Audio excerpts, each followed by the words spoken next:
Welcome to day 296 of our one-year Bible reading plan. Today we'll read Luke chapters 5 through 6. Before you begin, remember that it helps to establish a daily reading time. Begin with a short prayer, asking the Holy Spirit for wisdom and understanding. Always read for understanding and to hear from God, not just to finish today's reading. Please like, subscribe, and share this video to bless someone else. Now let's begin. Luke chapter 5, verse 1. One day as Jesus was standing by the lake of Gennesaret, the people were crowding around him and listening to the word of God. He saw at the water's edge 2 boats, left there by the fishermen who were washing their nets. He got into one of the boats, the one belonging to Simon, and asked him to put out a little from shore. Then he sat down and taught the people from the boat. When he had finished speaking, he said to Simon, "Put out into deep water and let down the nets for a catch." Simon answered, "Master, we've worked hard all night and haven't caught anything. But because you say so, I will let down the nets." When they had done so, they caught such a large number of fish that their nets began to break.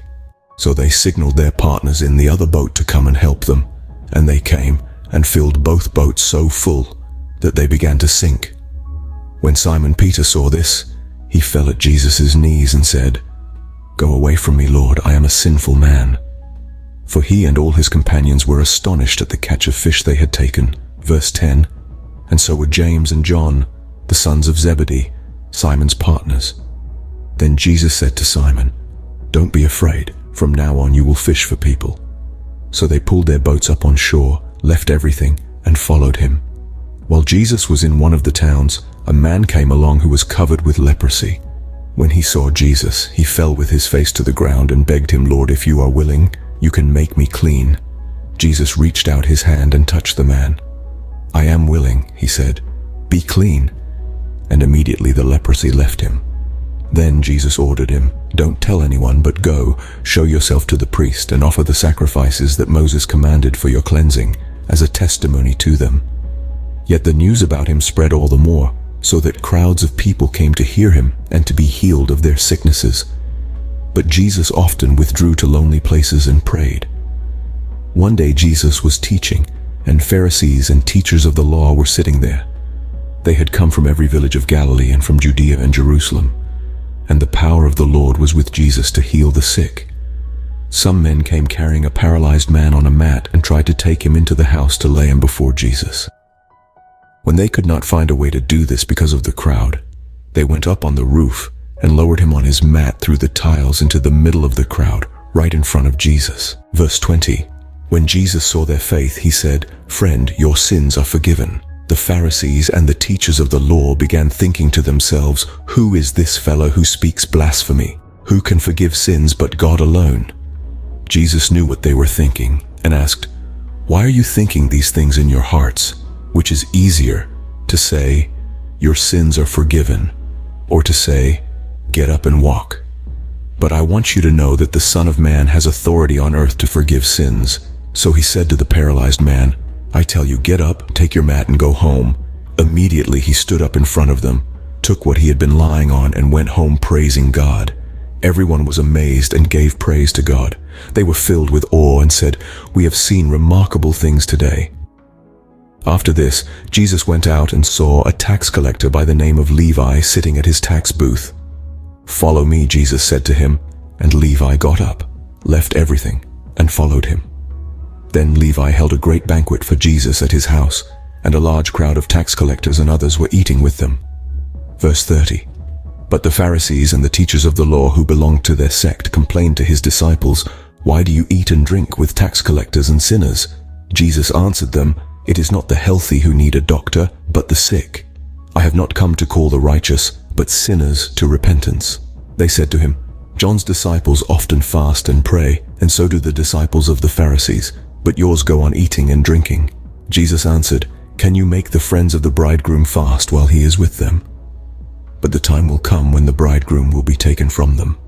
In those days they will fast." He told them this parable, "No one tears a piece out of a new garment to patch an old one.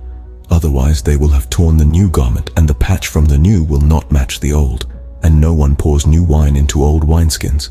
Otherwise, the new wine will burst the skins. The wine will run out, and the wineskins will be ruined. No, new wine must be poured into new wineskins, and no one after drinking old wine wants the new, for they say, the old is better. Luke chapter 6, verse 1. One Sabbath. Jesus was going through the grain fields, and his disciples began to pick some heads of grain, rub them in their hands, and eat the kernels. Some of the Pharisees asked, "Why are you doing what is unlawful on the Sabbath?" Jesus answered them, "Have you never read what David did when he and his companions were hungry? He entered the house of God, and taking the consecrated bread, he ate what is lawful only for priests to eat. And he also gave some to his companions. Then Jesus said to them, The Son of Man is Lord of the Sabbath." On another Sabbath, he went into the synagogue and was teaching, and a man was there whose right hand was shriveled. The Pharisees and the teachers of the law were looking for a reason to accuse Jesus, so they watched him closely to see if he would heal on the Sabbath. But Jesus knew what they were thinking and said to the man with the shriveled hand, "Get up and stand in front of everyone." So he got up and stood there. Then Jesus said to them, "I ask you, which is lawful on the Sabbath, to do good or to do evil, to save life or to destroy it?" Verse 10. He looked around at them all and then said to the man, "Stretch out your hand." He did so, and his hand was completely restored. But the Pharisees and the teachers of the law were furious and began to discuss with one another what they might do to Jesus. One of those days, Jesus went out to a mountainside to pray and spent the night praying to God.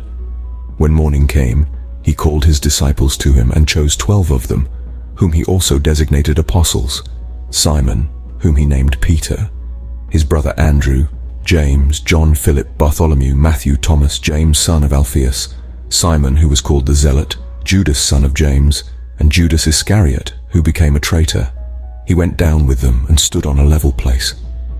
A large crowd of his disciples was there, and a great number of people from all over Judea, from Jerusalem, and from the coastal region around Tyre and Sidon, who had come to hear him and to be healed of their diseases. Those troubled by impure spirits were cured, and the people all tried to touch him, because power was coming from him and healing them all. Verse 20. Looking at his disciples, he said, "Blessed are you who are poor, for yours is the kingdom of God. Blessed are you who hunger now, for you will be satisfied. Blessed are you who weep now, for you will laugh. Blessed are you when people hate you, when they exclude you and insult you and reject your name as evil because of the Son of Man. Rejoice in that day and leap for joy, because great is your reward in heaven, for that is how their ancestors treated the prophets. But woe to you who are rich, for you have already received your comfort. Woe to you who are well fed now, for you will go hungry. Woe to you who laugh now, for you will mourn and weep.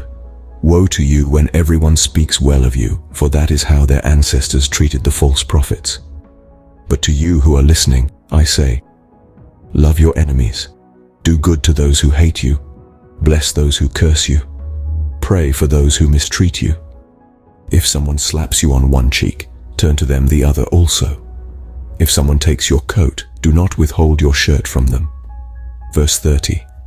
Give to everyone who asks you, and if anyone takes what belongs to you, do not demand it back. Do to others as you would have them do to you. If you love those who love you, what credit is that to you? Even sinners love those who love them. And if you do good to those who are good to you, what credit is that to you? Even sinners do that. And if you lend to those from whom you expect repayment, what credit is that to you? Even sinners lend to sinners, expecting to be repaid in full. But love your enemies, do good to them, and lend to them without expecting to get anything back. Then your reward will be great, and you will be children of the Most High, because he is kind to the ungrateful and wicked. Be merciful, just as your Father is merciful. Do not judge, and you will not be judged. Do not condemn, and you will not be condemned. Forgive, and you will be forgiven. Give, and it will be given to you. A good measure, pressed down, shaken together and running over, will be poured into your lap. For with the measure you use, it will be measured to you. He also told them this parable. Can the blind lead the blind? Will they not both fall into a pit? Verse 40. The student is not above the teacher, but everyone who is fully trained will be like their teacher. Why do you look at the speck of sawdust in your brother's eye and pay no attention to the plank in your own eye? How can you say to your brother, Brother, Let me take the speck out of your eye, when you yourself fail to see the plank in your own eye. You hypocrite, first take the plank out of your eye, and then you will see clearly to remove the speck from your brother's eye. No good tree bears bad fruit, nor does a bad tree bear good fruit. Each tree is recognized by its own fruit. People do not pick figs from thorn bushes or grapes from briars. A good man brings good things out of the good stored up in his heart, and an evil man brings evil things out of the evil stored up in his heart. For the mouth speaks what the heart is full of. Why do you call me, Lord, Lord, and do not do what I say? As for everyone who comes to me and hears my words and puts them into practice, I will show you what they are like. They are like a man building a house who dug down deep and laid the foundation on rock. When a flood came, the torrent struck that house but could not shake it because it was well built. But the one who hears my words and does not put them into practice is like a man who built a house on the ground without a foundation. The moment the torrent struck that house, it collapsed, and its destruction was complete. This concludes Luke chapters 5 through 6 for day 296. We hope you are enjoying these daily videos. Remember to check the description box for links and resources. Thank you for watching. Please like, share, and subscribe. Your support helps spread God's word to reach more people on YouTube. We'll see you in the next video for our day 297 reading.